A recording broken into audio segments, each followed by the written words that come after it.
Bienvenue chez nous pour le 49e épisode du podcast des nous. On se mange un documentaire avec Ramen Ed.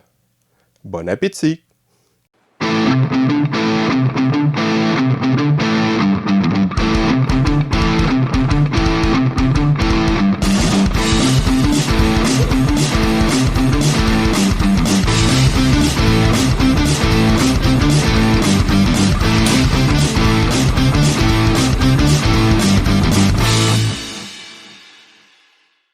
Bonjour, voici le 49e épisode du podcast des nous.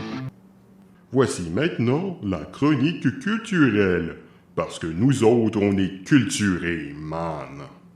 Bonjour, je vais maintenant vous parler de Ramen Ed, un documentaire sur les ramen, ou plus spécifiquement sur quelques cuisiniers, surtout un, qui tiennent leur restaurant de ramen.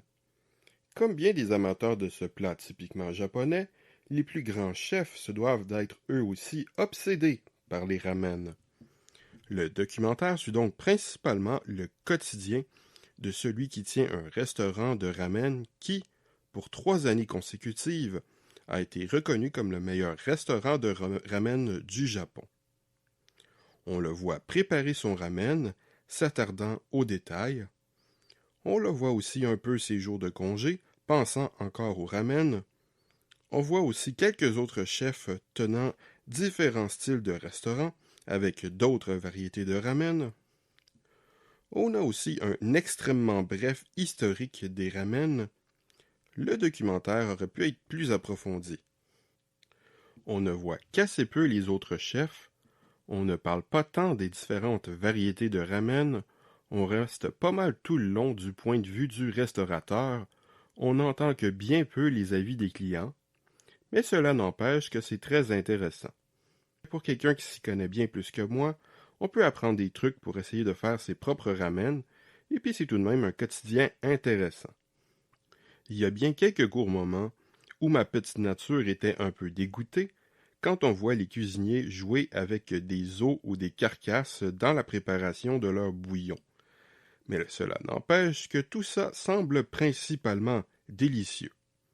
Je n'ai d'ailleurs pas résisté à la tentation de me faire un bol de ramen instantané et de le manger pendant que j'écoutais ce documentaire. Ce n'est pas facile de lire des sous-titres en mangeant un bol de ramen. Cela me redonne à nouveau encore plus l'envie d'expérimenter un jour de vrai ramen d'un vrai bon restaurant, mais ma seule expérience en restaurant jusqu'à présent ayant été très moyenne. Si quelqu'un connaît un bon restaurant de ramen à Montréal, je suis tout oui. Mais aussi intéressant que ce soit, il n'empêche que cela manque un peu de profondeur et bon, même un excellent documentaire et rarement un film extraordinaire, à mon humble avis.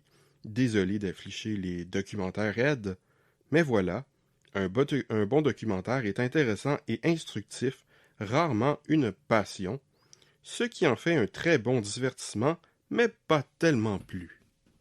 Pour ceux qui se souviennent de mes notes, sur 5, je donne 5 à un chef-d'œuvre, 4 à une œuvre qui se démarque particulièrement, 3 à un divertissement honnête, 2 à une œuvre moyenne, 1 à une œuvre mauvaise et 0 à une nullité absolue.